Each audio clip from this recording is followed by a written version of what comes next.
Bonjour Serge. Les Vériales 2014 ont commencé. Depuis 3 ans maintenant, tu m'aides systématiquement à les mettre en place. Je t'en remercie. C'est un plaisir de mettre en place des œuvres magnifiques. Maintenant, j'aimerais que tu nous parles aujourd'hui un petit peu de ton cheminement sur le thème de cette année, l'art et le sacré, parce que tu nous as fait 2 pièces qui me paraissent plus qu'intéressantes et on a déjà énormément de personnes qui ont trouvé ton travail remarquable. J'aimerais que tu nous en parles un petit peu plus. Bon, je vais essayer. Tu sais Serge, le thème l'art et le sacré, je pense que c'est un thème que je frôle en permanence dans mon travail. En permanence, depuis des décennies maintenant, je travaille sur ce que j'appellerais une identité méditerranéenne. C'est pas de l'ordre de la nostalgie, de la perte, au contraire, c'est une espèce de revendication. Je suis d'ici, je suis de la Méditerranée, je ne suis pas berlinois, je ne suis pas new-yorkais. Donc, une fois encore, je poursuis cette affirmation. Et par contre, cette année, j'ai eu envie de m'intéresser à un thème qui était présent depuis longtemps dans les coulisses de mon théâtre personnel, à savoir le thème du soma, un travail autour d'Alexandre le Grand. Alexandre le Grand meurt 3 siècles avant Jésus-Christ. On va placer son corps dans un extraordinaire cercueil. On dit qu'il est en verre, justement. Vraisemblablement, c'est un cercueil en albâtre très fin. On dit qu'il est plongé dans du miel. C'est la relique la plus sacrée, la plus glorieuse de l'Antiquité.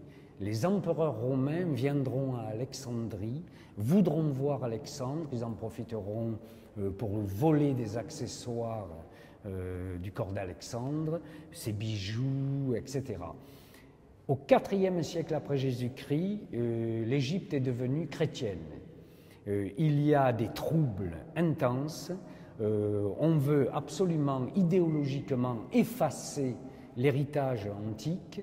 On veut promouvoir les nouveaux dogmes. Donc on s'attaque à tout ce qui représente l'ancien monde. Et les gens ont peur qu'on s'en prenne à la dépouille d'Alexandre. Au IVe siècle après Jésus-Christ, elle disparaît. Énigme. Les archéologues aujourd'hui sont comme des fous, ils cherchent la dépouille d'Alexandre. Régulièrement, on annonce qu'on la trouve en Égypte, à Siwa. Certains disent qu'elle serait à Venise. Qu'on aurait transporté le corps de Saint Marc au IVe siècle, donc à Venise. En réalité, ce serait le corps d'Alexandre que des adeptes, des disciples ont sauvé. Alors moi, en tant qu'artiste, je suis parti, je commence un travail, je cherche le corps d'Alexandre.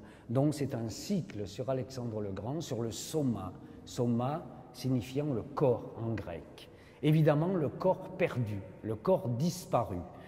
Techniquement, j'ai mis en place justement ce corps qui est présent et qui est absent par le système de l'entaille qui permet au verre de montrer une chose. En réalité, le verre montre une absence.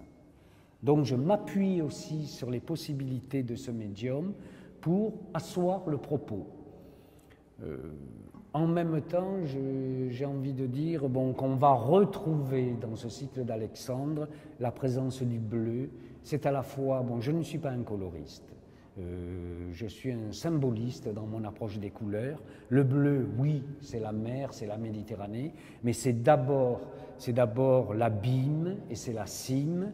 Ce personnage également déchiré entre ses pulsions, il était d'une violence, c'était un criminel, il tuait au cours de banquets, un assassin, et en même temps un type qui a une vision politique du monde, des États, comment gérer les peuples d'une modernité incroyable. Donc ce bleu, c'est l'abîme et la cime. En même temps, il meurt à 32 ans tache de verre.